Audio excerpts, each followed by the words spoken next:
एक समय था जब स्वर्गलोक की परी आर्या की सुंदरता और जादू की दुनिया में मिसाल दी जाती थी। उसके पंख चांदी जैसे दमकते थे और उसकी मुस्कान से आसमान के तारे झलकते थे। मगर एक दिन जब स्वर्ग का लालची देवता भयरथ उसके प्रेम में पड़ गया और उसे अपनी शक्ति बनाने की जिद की, तो आर्या ने गर्व से उसका प्रस्ताव ठुकरा दिया। भयरथ की आंखों में आग जल उठी। उसने उसे श्राप देकर उसकी सारी शक्तियां छीन ली और उसे धरती पर फेंक दिया। एक साधारण इंसान बनाकर, बिना पंख, बिना पहचान, वह गिर पड़ी एक सुनसान जंगल के किनारे, बेहोश, घायल और अपनी पहचान भूली हुई। वहां से एक बूढ़ी साध्वी उसे उठाकर गांव के मंदिर के पास ले आई। आर्या अब सिर्फ एक सुंदर युवती थी, अकेली, डरी हुई, मगर उसकी आंखों में आज भी एक गहराई थी, जैसे अतीत का कोई रहस्य छुपा हो। गांव में कोई उसे एक देवी समझने लगा तो कोई अपशगुन, मगर हर कोई उसकी सुंदरता से खिंचा चला आता। वहीं दूसरी ओर एक वीरान पहाड़ों के बीच एक पुराना किला था, जिसमें रहता था रुद्र, एक खतरनाक जादूगर जो अंधेरे की शक्तियों से खेलता था। वो असल में आर्या की ही दुनिया से था और वो ही था जिसने भैरथ को आर्या का ठिकाना बताया था। अब वह रुद्र अपनी खोई शक्ति को वापस पाने के लिए आर्या की तलाश में था। लेकिन कहानी यहीं खत्म नहीं होती। एक रात जब आर्या मंदिर में अकेली थी, उसे अजीब सपने आने लगे।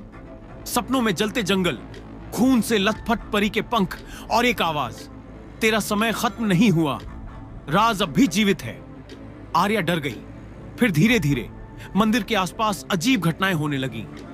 कभी हवा में जादू जैसी सरसराहट, कभी मंदिर की मूर्ति की आंखों से गिरते आंसू, और एक बार तो आर्या ने खुद को आईने में किसी और रूप में देखा, एक परी के रूप में।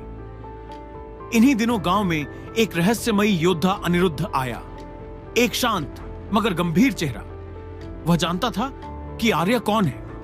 वह खुद भी कभी रुद्र के काले जादू से पीड़ित रहा था और अब बदला लेने आया था।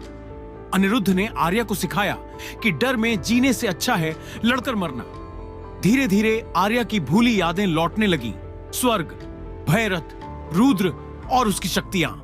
पर इससे पहले कि वह अपनी शक्ति वापस पाती, एक रात रुद्र के सैनिक गांव पर हमला करते हैं। वे आर्या को उठा ले जाते हैं और रुद्र के किले में कैद कर लेते हैं। वहां अंधेरे की दीवारों के बीच रुद्र ने उसे मानसिक रूप से तोड़ने की हर कोशिश की। उसने उसके अतीत को दिखाकर उसे डराया, तेरी सुंदरता तेरा श्राप है आर्या, यही तुझे हर बार कमजोर बनाती है। लेकिन आर्या अब वो मासूम परी नहीं थी।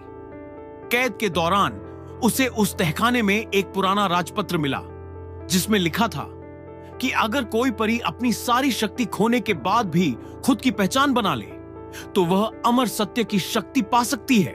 एक ऐसी शक्ति जो न तो देवता दे सकते हैं, न ही छीन सकते हैं। एक दिन रुद्र आर्या को बलपूर्वक अपनी काली रस्म में शामिल करने की कोशिश करता है, ताकि वह उसकी शक्ति को खींच सके। लेकिन ठीक उसी क्षण आर्या के शरीर से उजाला फूटता है, उसकी आत्मिक शक्ति जाग उठती है। एक विस्फोट होता है और पूरा किला हिल जाता है। बाहर अनिरुद्ध भी सेना लेकर हमला करता है।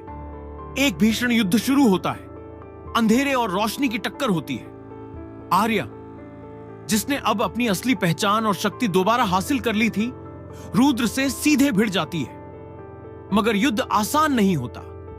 रुद्र उसे एक भयानक जादू में फंसा लेता है, जहां आर्या को अपनी सबसे बड़ी कमजोरी का सामना करना पड़ता है, अपना ही आत्मसंदेह।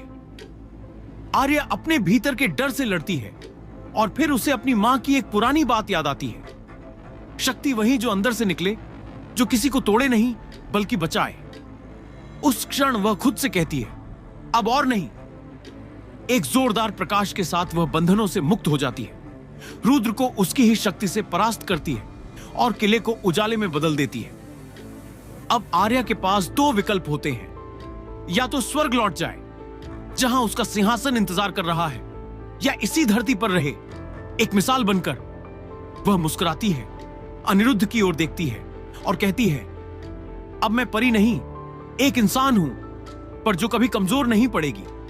आज वह उसी गांव में एक आश्रय चलाती है, जहां हर टूटी लड़की को वह सहारा देती है। उसकी कहानी अब सिर्फ एक परी की नहीं, एक साहसी आत्मा की है, जो अंधेरे में रोशनी बन गई